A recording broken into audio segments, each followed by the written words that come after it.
মাত্র একদিন, এই অল্প সময়ের মধ্যেই কি সত্যি বান্দরবানের সেরা সৌন্দর্য উপভোগ করা সম্ভব? আজকের যাত্রায় অপেক্ষা করছে মেঘে মোড়ানো পাহাড়, গর্জন করে নেমে আসা ঝর্ণা, রোমাঞ্চে ভরা পাহাড়ি পথ আর প্রকৃতির এমন কিছু অপরূপ সৌন্দর্য যা চোখে না দেখলে বিশ্বাস করা কঠিন। শুধু পরিচিত দর্শনীয় স্থানই নয়, এমন কয়েকটি লুকিয়ে থাকা জায়গাও দেখাবো যেগুলোর কথা এখনো খুব কম মানুষই জানে। যারা বান্দরবান ভ্রমণ করতে যাবেন তাদের জন্য আজকের এই ভিডিওটি খুবই গুরুত্বপূর্ণ। তো চলুন শুরু করি আমাদের আজকের একদিনের বান্দরবান ভ্রমণ। বাংলাদেশের প্রায় সব বড় জেলা থেকেই সরাসরি বান্দরবান যাওয়ার বাস রয়েছে।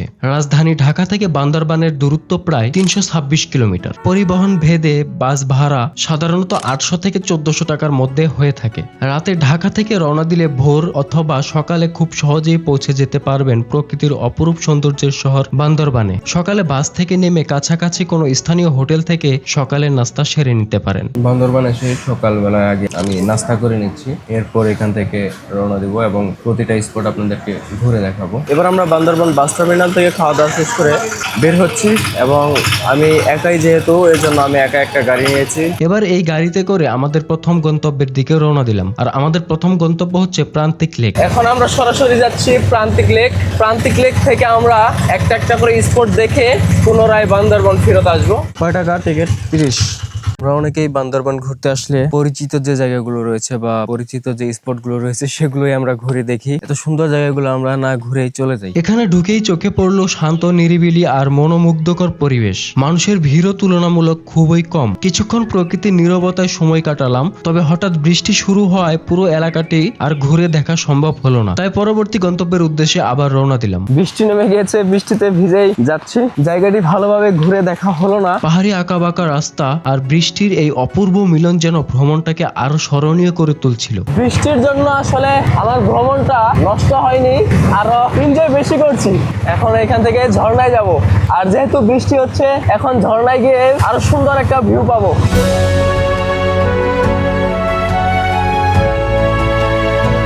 বৃষ্টি ভেজা পথ পেরিয়ে পৌঁছে গেলাম আমাদের দ্বিতীয় গন্তব্য রূপালী ঝর্ণায়। এবার আমরা ঝর্ণার কাছে চলে আসলাম। এইভাবে এদিক দিয়ে যেতে হবে ঝর্ণার কাছে। কিসের 10 টাকা এটা?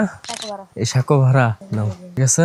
দেখুন এরকম বাঁশের সাঁকো দিয়ে হেঁটে যাচ্ছি। মাত্র 2 মিনিট হেঁটেই দেখা মিলল সুন্দর এই ঝর্ণার ঠান্ডা জল আর চারপাশের সবুজ প্রকৃতি সত্যি মনকে শান্ত করে দেয়। আমার পেছনে দেখতে পাচ্ছেন এখন সেই ঝর্ণা। আমি ঝর্ণার কাছে চলে এসেছি। এখানে কিছুক্ষণ সময় কাটাবো, তারপরে এখান থেকে আমরা পরবর্তী স্পটে যাব।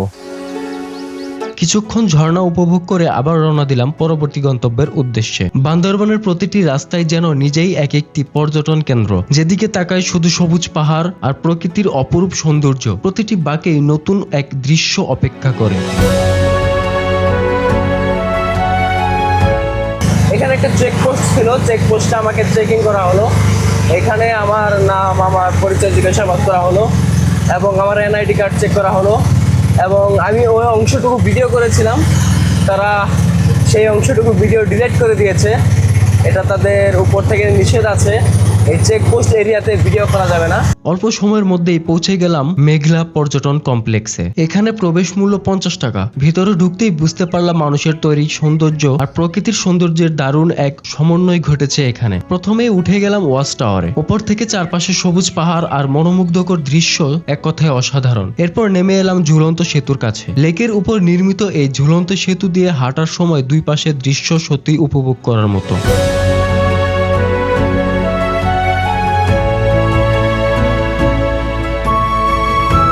ঝুলন্ত ব্রিজে এসে ভালোই লাগলো। এখন আমি এই পারে চলে এসেছি। হাঁটতে হাঁটতে দেখি সামনে কি আছে। সেতু পার হয়ে পাহাড়ি পথ ধরে এগোতেই চারপাশে সবুজ পাহাড় আর গাছের সমারোহ। এমন পরিবেশে মনে হয় প্রকৃতির খুব কাছাকাছি চলে এসেছি। যারা একদম নিরিবিলি পরিবেশ চান তাদের জন্য খুবই সাজেস্ট করবো এই জায়গাটি।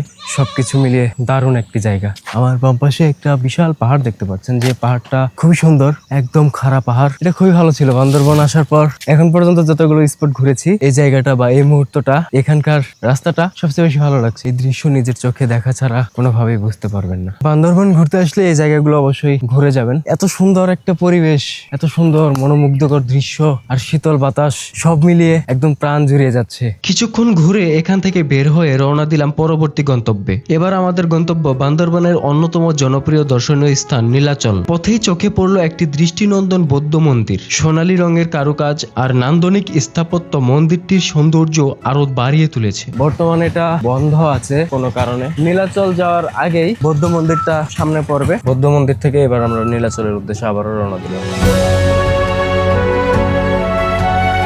এরপর পৌঁছে গেলাম নীলাচলে। এখানেও প্রবেশ মূল্য 50 টাকা। ভেতরে ঢুকেই প্রথম যে দৃশ্যটি চোখে পড়লো তা ভাষায় প্রকাশ করা কঠিন। পাহাড়ের এত উঁচু থেকে পুরো বান্দরবন শহরকে ছোট্ট এক ছবির মতো লাগছিল। চারদিকে সবুজ পাহাড়ের সমারোহ আর পাহাড়ের বুক ছুঁয়ে ভেসে বেড়ানো মেঘ যেন পুরো পরিবেশটাকে স্বপ্নের মতো করে তুলেছে। আমি এখন যে জায়গাটিতে রয়েছি এটা এতটাই উঁচু যে বান্দরবন পুরো শহর এখান থেকে দেখা যাচ্ছে। বিল্ডিং গুলোকে অনেক ছোট ছোট দেখা যাচ্ছে। বান্দরবানের এই পাহাড়গুলো শুধু প্রকৃতির সৌন্দর্য নয়, হাজার বছরের ইতিহাস আর সংস্কৃতির নীরব সাক্ষী। যেদিকে চোখ যায় শুধু সবুজের সমুদ্র। মনে হয় প্রকৃতি যেন নিজের হাতে এঁকেছে এক অপূর্ব ক্যানভাস। প্রতিটা বাংলাদেশি নাগরিকের জীবনে একবার হলেও বাংলাদেশের এই সুন্দর জেলাটিকে দর্শন করা উচিত। আমি এতটুকু বলতে পারি, যতই মন খারাপ থাকুক আপনার, আপনি যদি এরকম একটা পরিবেশে চলে আসেন, আপনি খুবই উপভোগ করতে পারবেন। শহরের কোলাহল থেকে অনেক দূরে এখানে এসে শুধু প্রকৃতির নীরবতা আর পাখির ডাক মনকে এক অন্যরকম শান্তি এনে দেয়। এমন দৃশ্য শুধু চোখে নয়, হৃদয়ে গেঁথে থাকে। একবার এলে বারবার ফিরে আসতে ইচ্ছে করে এই জায়গাগুলোতে। প্রকৃতির এত কাছাকাছি এসে বুঝতে পারি সত্যিকারের শান্তি হয়তো এখানে লুকিয়ে আছে।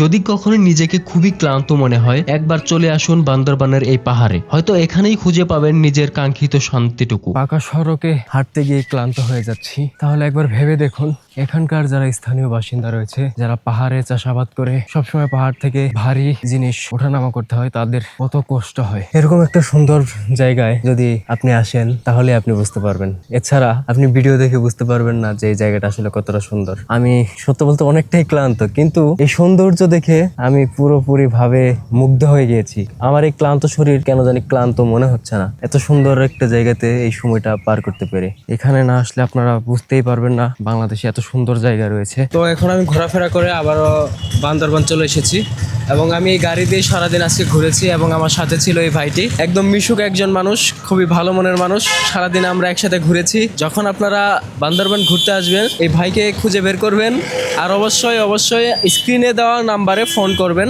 আশা করি আপনাদের খুব ভালোভাবেই ঘুরিয়ে দেখাবে পুরো বান্দরবান। তো এই ছিল আমার আজকের একদিনের বান্দরবান ভ্রমণ। চেষ্টা করেছি একদিনে যতটুকু বান্দরবান ঘুরে দেখা সম্ভব সেটাই আপনাদের সামনে তুলে ধরেছি। তবে বান্দরবানের সবগুলো জনপ্রিয় পাহাড়, ঝর্ণা আর দর্শনীয় স্থান ভালোভাবে ঘুরে দেখতে চাইলে অত্যন্ত কয়েকদিনের পরিকল্পনা নিয়ে আসাই ভালো। আর সম্ভব হলে দল ভেদে বা গ্রুপ করে ভ্রমণে আসুন। এতে করে খরচ যেমন কম হবে, ভ্রমণও হবে আনন্দময় এবং সুন্দর। আজকের এই ভিডিওটি যদি আপনাদের কাছে ভালো লেগে থাকে, অবশ্যই এই ভিডিওতে একটি লাইক করবেন। আপনার মূল্যবান মতামত জানাতে ভুলবেন না। আর এমন আরো সুন্দর ভ্রমণ ভিডিও দেখতে চাইলে আমার চ্যানেলটি সাবস্ক্রাইব করে পাশে থাকুন। সো দেখা হচ্ছে নতুন কোনো ভিডিওতে। ততক্ষণ পর্যন্ত সবাই সুস্থ থাকবেন, ভালো থাকবেন। আল্লাহ হাফেজ।